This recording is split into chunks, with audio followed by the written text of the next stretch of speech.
Greetings, I'm Holly Hughes, one of the curators of the Northwind reading series, along with Linda Robertson and Sheila Bender.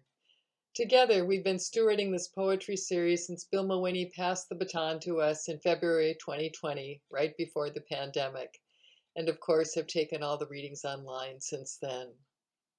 I'd like to begin tonight's reading by acknowledging that the Northwind reading series takes place on the ancestral homelands of the S'Klallam and Chimacum nations, who have cared for these lands since time immemorial and continue to do so today. We're grateful for their ongoing stewardship of this land and these waters. The pre-recorded reading you're about to hear features two poets who have books recently out from Empty Bowl, which is based in Anacortes.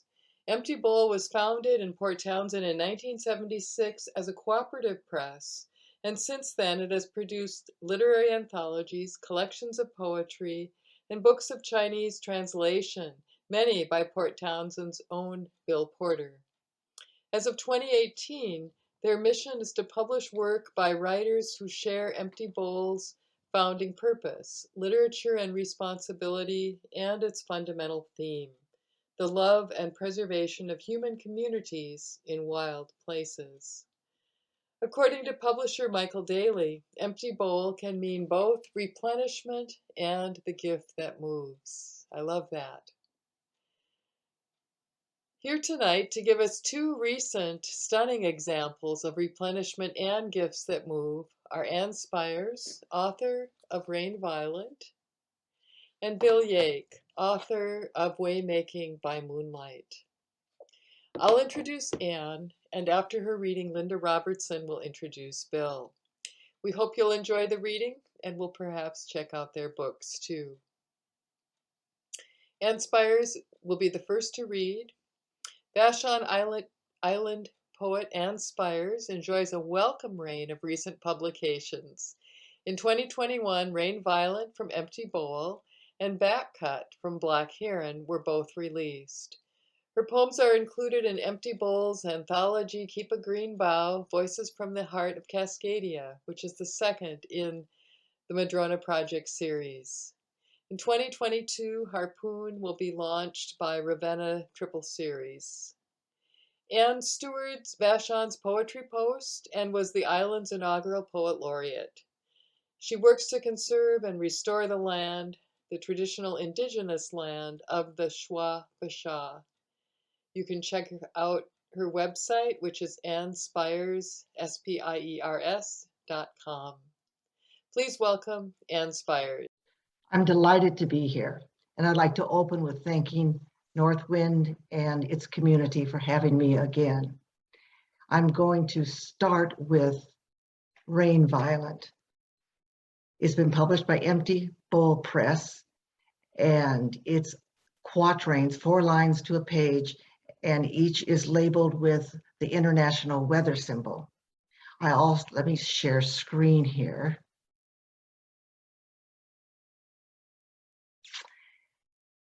And so here is the cover with the international weather symbol and its label, Rain Violent. I also want to thank Bolinas Frank, the artist and calligrapher, who collaborated with me to create these icons, these symbols. These symbols started being developed by citizen scientists in the early 1800s as inventors developed instruments that measured the weather. And in the 1840s, when the telegraph was invented, these weather watchers would telegraph their information of their local weather to like a newspaper in a nearby city. And then the newspaper started having weather pages and noticing weather patterns. In the 1940s, the International Meteorological Union got together and coordinated the meaning and what the symbols look like. And they're used by tens of thousands of local weather watchers throughout the world. So, and Bolinas Frank, who rendered the symbols for me for the book, did what I wanted or achieved what we both dreamed, which is that they look like, the symbols look like an individual sat down with ink and pen and drew these on their weather graphs. And here's an example of the weather graph. If you look in the middle, there's a circle. That is the sky cover. And you can tell on this day, when this was noted, the sky was clear.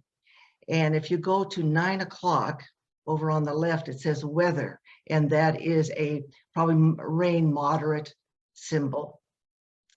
And I want to open this with the book's dedication.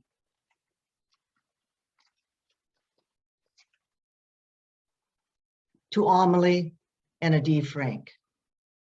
Be champions of the earth, quietly or noisily, peacefully or wildly. And all.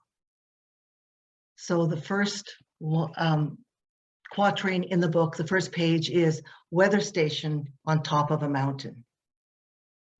Ants stream like red monks lining up to collect sweet from whatever heat rises and from everything tongue pretty with nectar in winter slip into warming. Rain slight. First we take Manhattan, then Berlin, maybe Bangkok or Dubai. We infect you, we swarming, our genes a kaleidoscope, twisting faster than your magnifying eye. Rain continuous. I wear rain gear always.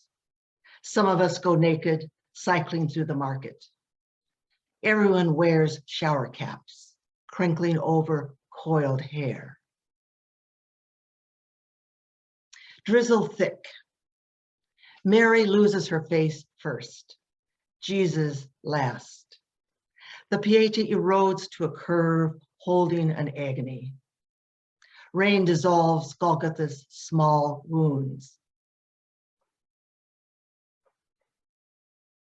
Snow thawing on ground moderate. Summits bare, glaciers melt back. We could no longer choose ice over fire, disrobe, fold our eggs, kneel naked, and be assured. Snowflakes continuous. We melted snow.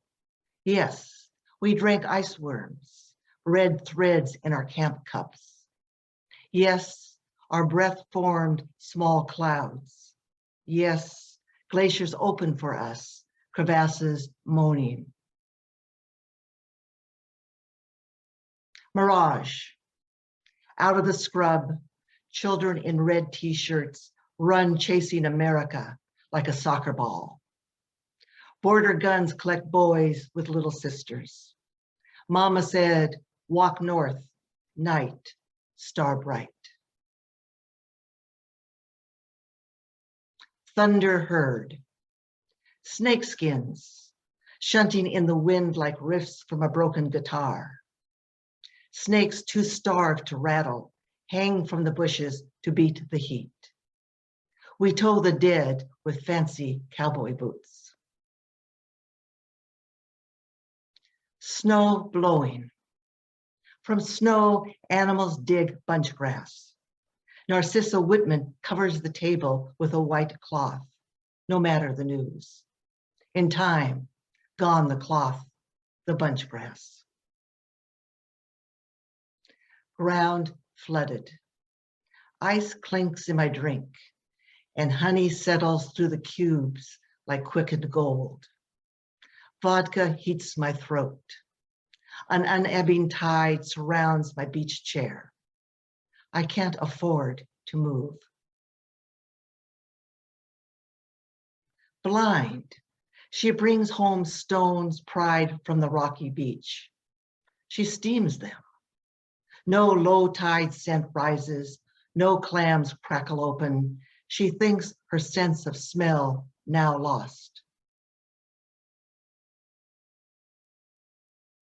Sky obscured, smoke dust, sulfur dioxide. He kills his wife. She leaves her hand too long in the neighbor's grip, helping her from the boat.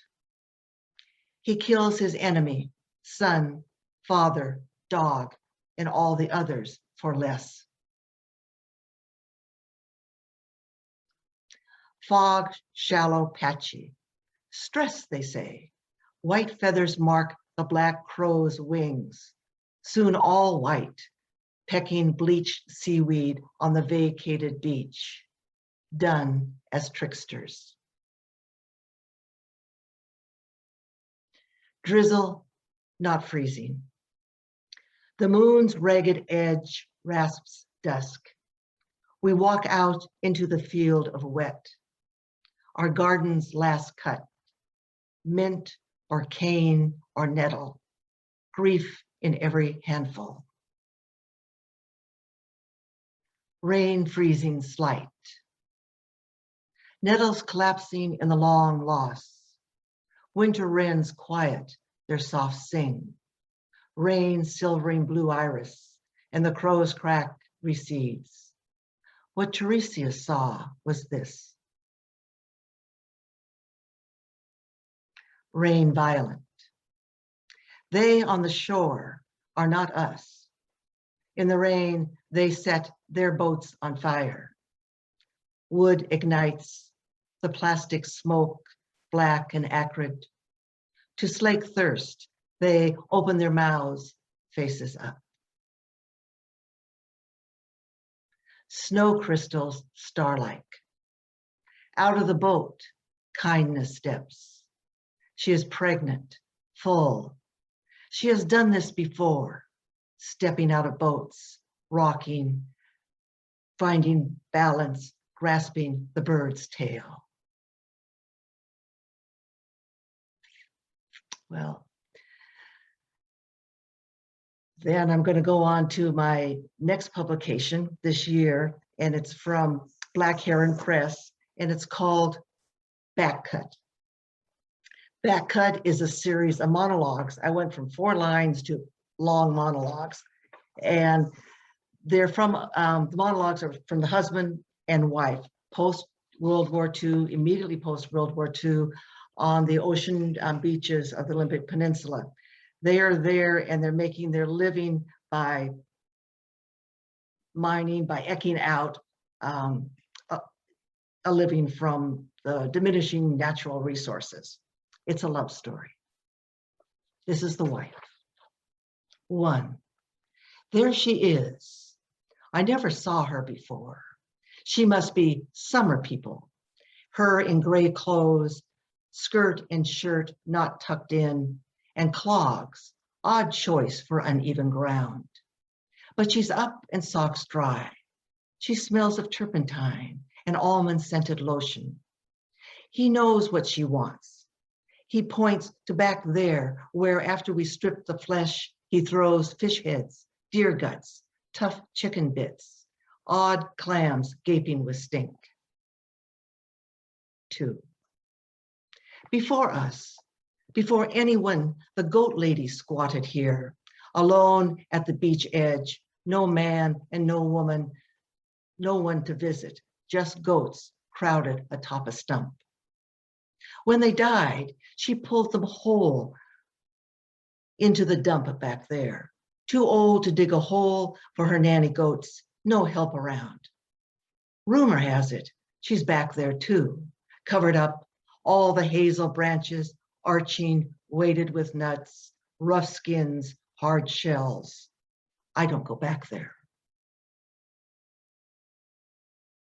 Walking by me, nary a nod, the clogged lady has a shovel, as if she gets free range of our private place of killed things, as if she'll find what she needs there. He says, she's an artist, takes stuff, shells, driftwood, gewgaws, hearts carved in mushrooms, a little seagull sitting on a spike, stuck into the wood. She glues them into a box. Folks open the lid, look in. All this in a box. Jack off in a box, I say. That's not funny, he says. 4. I watch him watch the artist lady from nowhere return, her mouth fresh with red lipstick. She steps aside to get past me. She shows him her finds, our losses, wishbone, jawbones, joints, skull, skins hard tanned with cedar seep. Who is he to her? A salty man in generous pants. Its zipper ends at his belt where his fly shuts with a safety pin. He loves that belt, gotten someplace in Idaho, someplace close to where he was a kid.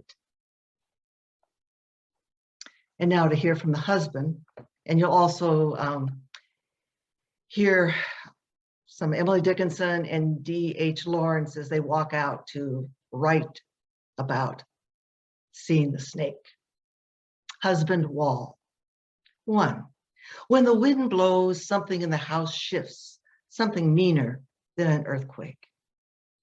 I escape through the back door. Sun wavers through the firs. Cold is visible. Sun wakes the frozen dirt. Fog forms, eddies through me, walking down to the wall. The garter snake is out. Its coil quickens. A frog traverses the rubble. The green thing becomes a bump inside the snake's progress. A crow drops for the snake. The crow feathers turn white. No snake or frog or pale crow stands a chance. 2.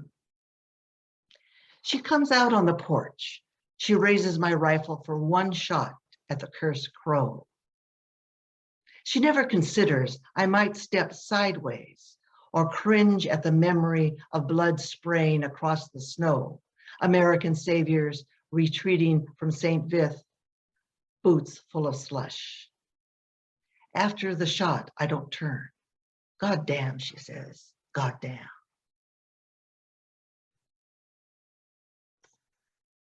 So when 9/11 came to Vashon Island, everything became silent. The airplanes which come north from the south go over the back of Vashon Island and then turn to come to the airport on the south. That was silent. But when COVID hit and we were in our lockdown, Vashon became silent too. There was no airplanes. There was no commuters whizzing by. No one was going to Thriftway. Things slowed down is what I remember. We did everything slowly. And this is fall, and this is what we would do, COVID or not, but everything slowed down. Enzo, open, closed. The flush landscape disappears in a push of erasures, leaving an alphabet of sticks and spaces, to reassemble in the slot between gray dawn and sunset's muting of light. Rain freezes mid-drop. My gloved hand pulls the newspaper from its box roadside. The walk back takes months of nothing. Feverfew broken in my fingers, and Scotch broom pods pop in the odd heat. Last game, my turn up to bat. From the old man's orchard, we all steal apples. Maggots thread the flesh with brown silk. White buckets wait at the fence. Shadow pushes sun. Strapped to her gurney, Cassiopeia is left on stage. A fistful of stars smudged in the smoke of a hard day's night. The West is on fire. Our last swim through herds of jellyfish, moons they are, their gonads thickening orange, bumping us, their glisten sliding over and under. We burn fists of soft rush, mix ash and water for ink. Our letters ascend and descend. The letter O slows our progress. perhaps a circle closed or open if we lift the brush, relenting. The last poem was from another Empty Bowl publication, The Madrona Project, Keep a Green Bough.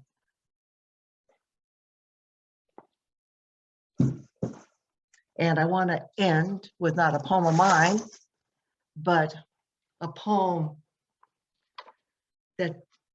that depends on maybe one or two images to do everything. This is Robert Sund. The running stream is fragrant. On the bank in the shadows, a small yellow flower with sunlight at its feet puts my life together. The little bird that is going to heal me is hopping through the bushes. Thank you so much.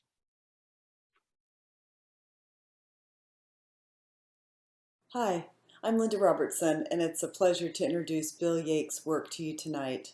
Bill lives with his wife Jeanette at the edge of a ravine near a salmon stream flowing to the southern Salish Sea near Olympia.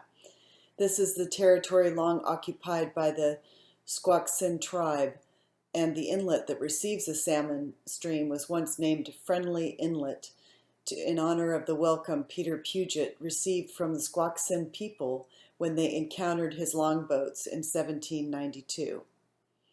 Born in Spokane and schooled in poetry and environmental science in the Palouse, Bill moved west to encounter serious rain, seabirds, and 25 years of work with the Department of Ecology, investigating water quality, wastewater treatment, and toxics in sediment fish and shellfish. Since retirement, he's traveled widely, including to Papua New Guinea, Mongolia, and Haida Gwaii, formerly the Queen Charlotte Islands. His poetry has appeared widely in publications serving the literary and environmental communities, including Orion, Poetry Magazine, Longhouse, and Terrain. Bill's previous collections were published by Radio Laren Press, Astoria. Tonight's reading focuses on poems from his new and selected collection, Waymaking by Moonlight, which was published in 2020 by Empty Bowl Press. Welcome, Bill. Good evening. I'm Bill, and I want to thank the Northwind reading series for this opportunity. It's good to be back. Thanks especially to Holly Hughes for the invitation to read, and Linda Robertson for her introduction. I understand that Sheila Bender is the third curator of this series, and so thanks to Sheila as well. And finally to Kurt Vandersloot, who is the editor of this video that you're now watching. Poems included in this reading, with one exception, come from a new collection, Waymaking by Moonlight. It was recently published by Empty Bowl Press, Michael Daly, the editor there, and Greg Darms artfully designed the book. Credit and thanks to all these folks. So, now, on to the reading.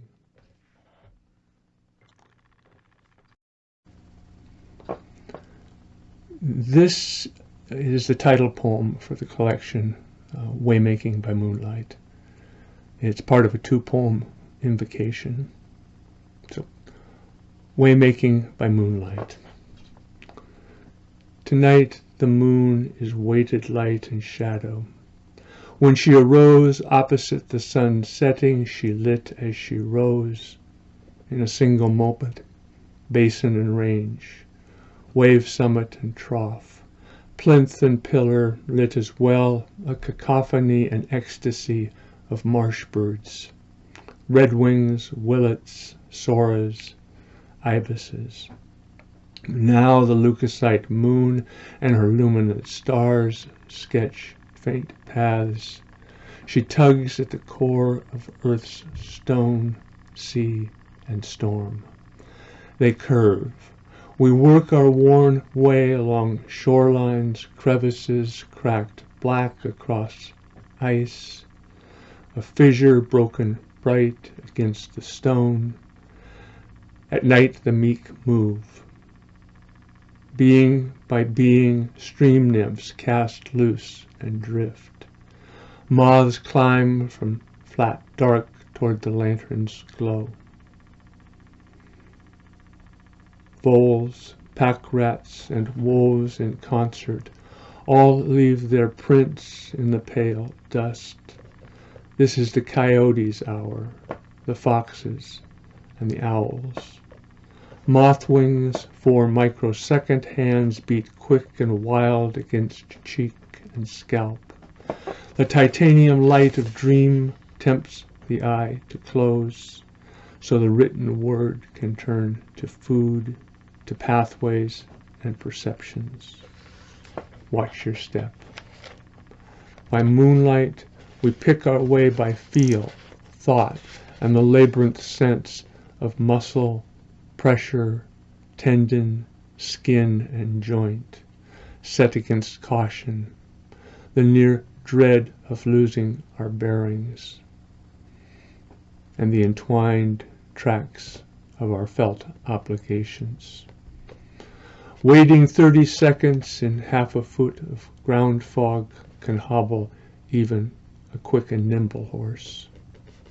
By trail and dead reckoning we skirt and transit cobble, shingle, fractured talus, polished slabs of granite, boulders, hexagonal shafts of long cooled lava. Roots worn to steps cross the trail of mud, poison oak, fir cones, loose stones, bound stones, and shelves of stone. Trails hidden beneath leaves. By moonlight, color bleeds away, and only the phantom orchid glows. We hum in our fatigue, heed the draw and resistance of lethargic senses. Through gloved intention and sly happenstance, we wind somewhere. The moon is not fixed, but her behavior can be known. We search out solidity. One more dawn to dusk, one more dusk to dawn. Songs from Wolves, after a monoprint by Galen Garwood. At the very center there is nothing at all. Perhaps this is what keeps the wind circling. Before the center is a blue singer dancing, magnesium burning with a hiss, a whistle he chooses not to hear, otherwise silence. Below this, an apparition, a man with a singer in his belly, appearing in a color lying between that of the moon low in corn, of sulfur, and that of blue gone to bone, a moon high above snow. Beyond all sky is indigo. Here there are wolves. The oldest chooses only to listen, stooped. She carries a forest of firewood on her back. Her hair is long, shredded, pale as macaw ghost masks, with red lips, saying, "Oh." Apparition in the flame of a singer burning, wolves in the flame of a moon-colored man. Swells high as celebration, smoke run in from China, burned forests are pewter. They have given up on light, and run too, but like fingers, through a thirst of living things, hemlock trees, duff, wolf-hair lichen. When the shadows from this ridge reach nearly up the next, the wolves too begin to run down ridge swells where kelp scrawls thicken the sea. They run through each other and sing, run through the world, breathing up the bodies of old elk. Much goes into wolves, old elk, seal pups, shards of shade and bone, mist lifting out of a cold valley, grass, blue islands, hair, saliva from their own mouths, even their own talk. Once or twice when a man weakens, they knock him down, eat up his flight. Then there are teeth marks on his bones, but it all comes back, transfigured. The pointed tongue of stone licking from a wave trough, the piss sizzle at the verge of far territories, of fir trees hackled up a backbone ridge, scat drying into elk fur, hair of ghosts, the song. Ow, ow, ow.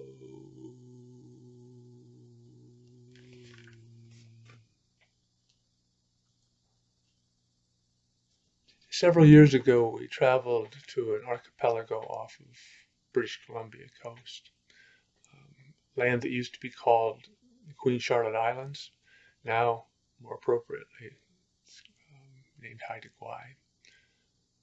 Perhaps the richest land that we've ever visited, and it's rich both in ghost and memory, but also in living creatures, cedar, whales, seabirds. This is one of several poems that came out of that amazing visit. It's called The Hidden, and it's for the now abandoned villages of Haida Gwaii. Begin with our present tenuous foothold by the sea. Walk inland, and the green moss of forest will swallow and hide you. Paddle seaward, and the sky will swallow you in cloud and the village in alder smoke. The sea drags our long lines down, our halibut hooks. We have seen the strait swallow whales whole. Walk backwards, this time time will swallow you whole. Tuck you out of sight behind the house skin, beneath the earth skin, turn you blue beneath the tricks played by light on water by water, doing its dance of waves crossing waves by the flickering of candlefish. Nearby you hear a heart you cannot see. 6 kin ravens gossip over food behind a damp sheet of mist, their voices like trip hammers, striking at small wooden boxes. Specific pollens are falling on water. Years hence they'll be keyed from layered sea muck and bog varves, cloudberry and Calder's lovage. Stories await decoding. All these sleights of hand, smearing winter tallow and the char of shelf fungus on our faces to face, the sea with all its deaths, all death's rifts and rifts, survive this, and by next turning you'll hail midsummer's fair weather woman with sweetmeats of blue mussel roasting open by the house fire. Even ghosts linger when they catch, as they must, the scent of this rich and wistful world. Here's a second poem from that trip, that expedition to Haida Gwaii, called Feeding Frenzy. We run east through Skin Cuttle Inlet, past Low Black Rock, Ellsworth Rock, Bulkus Islands, Deluge Point, Inner Low Rock, and see at last, out into the strait, the first blows. 10, then 20 humpbacks, even more, churning the surface, spouting as far north and south as we can distinguish. Feeding, the whales of Hecate Strait roll and roil in the chop, where krill and herring crackle, spat out of the sea in exhilarated terror. An awful hailstorm of food churning among sleek whale fuselages that flex, rise, and slew ecstatically to feast in mile-long bands on the blood ochre of rising crustacean clouds. Lit by the flash of herring, the humpbacks revel in the massage of frenzied food, gulp, sigh, and say their grace and gratitude with grunts, groans, and James Brown hallelujah shouts, yow, I feel good. The feast of whales continues as we depart for Rose Harbor, where once whales such as these were flensed, dismembered, and rendered. Near rusting machinery, a small plaque faces the harbor. In memory of the Chinese and Japanese who died in the employ of consolidated whaling between 1925 and 1941.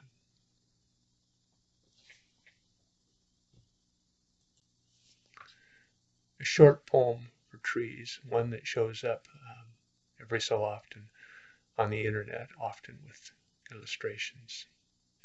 It's called Inside Out. Trees are our lungs turned inside out and inhale our visible chilled breath. Our lungs are trees turned inside out and inhale their clear exhalations. So now a few poems about gatherings with friends, conversations during those gatherings, that sort of thing. This first one is actually called Conversations Among Old Folks. Common Ground Farm, outskirts of Olympia, 5th of September, 2013. When I arrived bringing a book on easing bodily pains, Greg sat at the table holding a diminutive bedraggled bat tucked in his left hand. With his right he fed her, chicken fat, on a toothpick, and in the bat's enthusiasms the fat proved better even than mealworms. She was ravenous, worked her fanged mouth wide, reached with a wing to pull the fat-dabbed toothpick in whenever it withdrew. Famished for having been trapped mistakenly the night before on flypaper, then rescued and unglued, no one knew if she'd eaten the trapped flies. Talk wandered then, from bats to the glittering chitin in their guano, swifts stalling over chimney roosts, falcons clued to that, and aircraft crashing having lost the horizon in Antarctica. Nancy cleaved plucked chickens, with her whack severing thigh from drumstick, while Julie examined books to size the absent swifts, and for a long, long moment, no one's body ached. The second conversation poem, this one cleverly called Talk, for Nigel, Anne, Jeanette, Greg, Gail, Larry, and Cedar. We were drinking tequila. There was a banjo in a corner of the room. Nigel said, well, by that he meant Anne and himself, got this room once, reserved it at a distance in a resort city. We got there and the rooms, they were all done up in black velvet. We got out of there fast.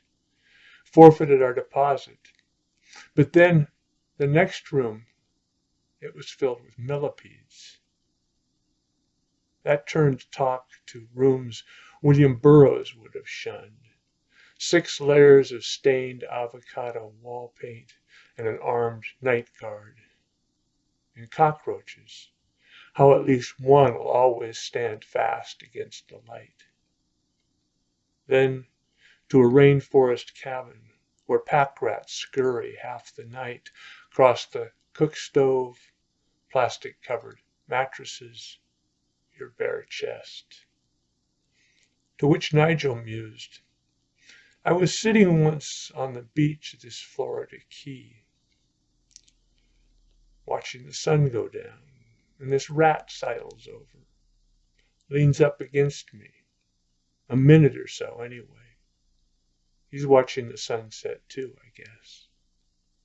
And Anne, a legitimate biologist, I swear, she vouched for this.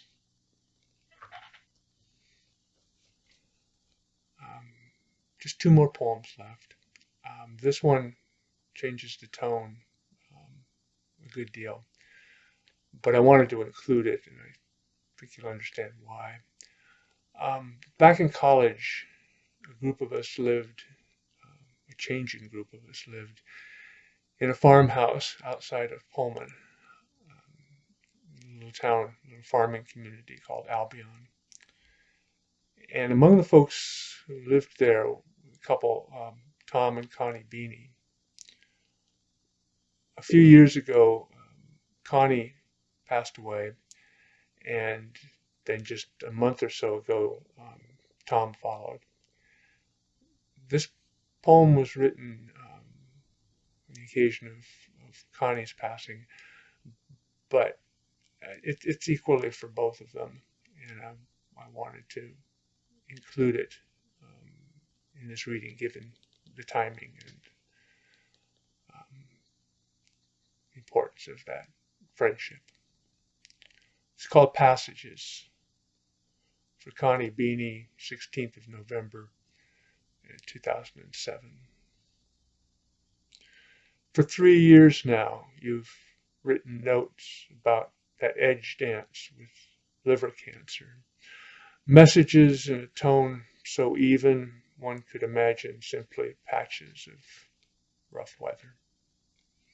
And for wheat growers, perched as you are in a wind's tough alley where soil thins into hilltops and dust devils dance under shadows of an absent rain, maybe that's apt. Today, the final message came. These are my memories. Tom spearing venison on sticks to roast at the wood stove. Best meat I've ever tasted.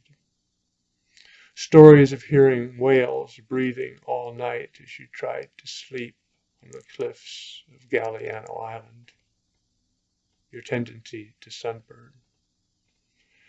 That early home near Heartline where you and Tom settled, the wind at your walls pressing and insistent.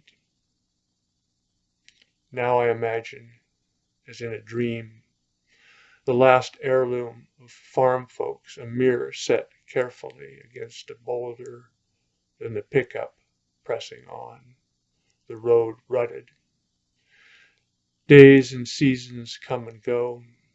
We've all seen our faces in that reluctantly abandoned mirror. Clouds, bunch grass, and a short interval of blowing rain. So we get to the final poem of this portion of the reading. It's a poem, the only poem from tonight's reading that is not included in the Waymaking collection, and I think that was due to my inattention. But it seemed like an appropriate poem to close tonight's reading. So here it is. It's called How We Mend. In Santa Elena Canyon, where the Rio Grande runs slow in summer, we found a Vietnam survivor, a vet playing the penny whistle. There's nothing, he said, like the acoustics between these great walls. The tune was plaintive, as the free thinking of Kokopelli's flute. In the canyon wind, a raven called, and all the while, hikers waded that muddy river to touch the sheer and singing face of Mexico. Thank you. Appreciate your attention. And thanks especially to Northwind Reading Series, to Holly for her invitation, to everyone else involved whose participation makes the series possible. Thank you.